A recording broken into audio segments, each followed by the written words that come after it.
Daily learning.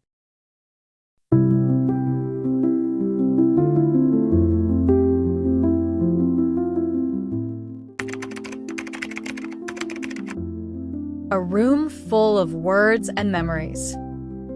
My little library.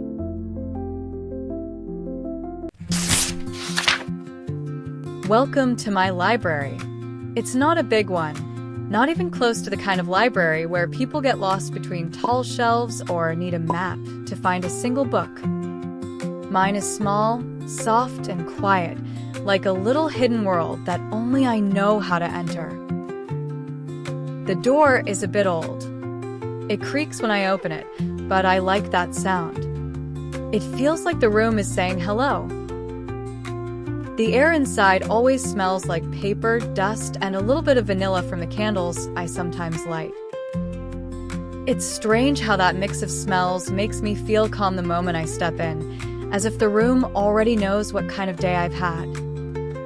There are some bookshelves inside, some of them taller and filled with thick novels and history books, and the other ones smaller that hold short stories, poetry, and a few notebooks I've filled with messy handwriting from years ago. Some of those notebooks still have little doodles and unfinished letters inside, things I wrote when I didn't know how to say what I felt out loud. On top of the smaller shelf sits a small potted plant that doesn't really grow anymore but still refuses to die, like it understands this room isn't about change, but it's about staying still. Near the window, there's a wooden table, a bit scratched from all the times I dragged books across it, and a lamp that gives off a yellow light so soft that even the shadows seem gentle. In the afternoon, sunlight spills through the window and lands on that table, painting the room in gold. That's when my library feels most alive, glowing quietly like it's breathing with me.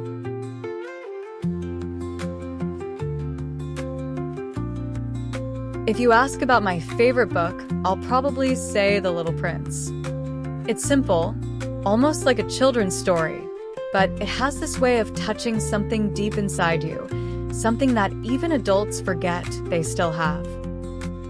I've read it so many times that I can remember the order of the sentences, but somehow, it never feels old.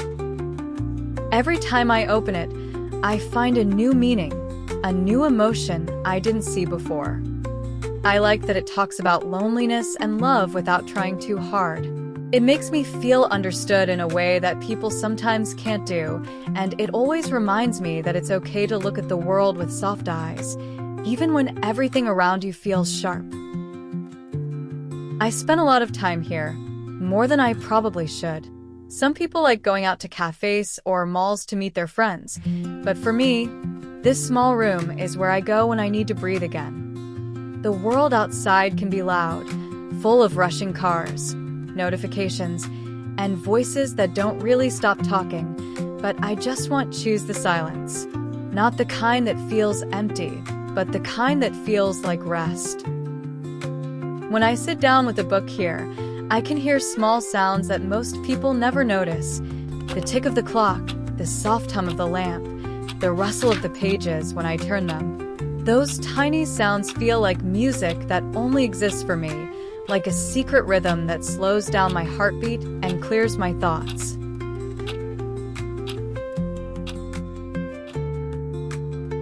Being in this library feels like charging my energy after a long week. When my mind gets too crowded with thoughts, when I feel tired from pretending to be okay all the time, I come here and let the silence take care of me. Reading is like meditation. I lose myself in someone else's story until my own worries slowly fade into the background. Sometimes I don't even read. I just sit and stare at the rows of books, thinking about how every one of them holds a whole world inside it. I think that's what I love most, like how words can make you travel without moving, how they can heal you without saying your name. There's one memory that always lives here with me. It's about a friend I used to read with. We didn't talk much. We just sat near the window, each holding our own book, and sometimes sharing a quiet laugh about something funny we read. They used to leave their tea half-finished, and I would always tease them about it. One day they left the city, and I didn't realize how much silence could hurt until they weren't sitting there anymore. I still keep the book they borrowed, and I never moved the bookmark they left in the middle. Sometimes, I open it just to touch that page and remember the sound of their laughter mixing with the turning of pages. It's strange how memories can stay inside a room like shadows that never fade completely. My favorite time to read here is in the evening, when the sky outside turns dark blue and the light from the lamp becomes the only glow in the room. That's when everything outside, like the noise, the people, and the rushing world starts to disappear. And it feels like the library becomes a floating space, disconnected from time. I like to make a cup of tea, usually chamomile, and wrap myself in a soft blanket while reading. The warmth from the cup seeps into my hands, and it makes me feel safe, like I belong to this moment and nowhere else. Sometimes, I stop reading and just listen. The distant sound of crickets, the whisper of the wind through the window, and even the quiet hum of the night slowly beginning. What I love most about this place is how honest it feels.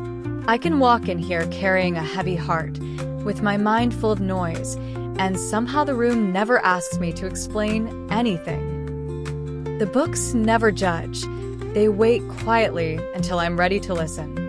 Maybe through their silence, or maybe through the stories that somehow always say exactly what I need to hear. It's so comforting to know that something wordless can still make you feel understood. The light in this room changes beautifully throughout the day. If I can describe it, it's like soft in the morning, warm in the afternoon, and dreamy at night. I think that's why I never get bored here. It's like the library has moods just like I do. Some mornings it feels bright and hopeful, other days it feels sleepy and nostalgic. And yet, no matter what kind of day it is, this room always welcomes me the same way, quietly and without questions. Maybe that's what makes me love it so much. It accepts me fully, whether I come in with a smile or tears in my eyes. Sometimes, I wonder why I prefer being alone here instead of going out. Maybe it's because solitude doesn't scare me anymore. When I'm surrounded by books, I don't feel lonely. I feel connected to the writers, to their thoughts, to all the lives and worlds that existed before me. It's like sharing silence with thousands of voices that somehow make me feel less alone. And the more I stay here, the more I realize that peace doesn't always come from being with people. Sometimes, it comes from being with yourself and finally listening to your own quiet heartbeat. So, if you ever happen to open the door to this little world of mine, I hope you understand what it means to me. It's not just a room filled with books, it's where I put the pieces of myself that I can't show anywhere else. It's where I rest after fighting with the noise of the world, where I come to remember that I am still here, still breathing, still learning how to feel. If you visit, I won't tell you to speak. Just sit anywhere, open a book, and let the silence wrap around you like a soft blanket. Because sometimes, the best conversations happen between the sound of turning pages, and the best company is found not in people, but in the quiet understanding that lives between words.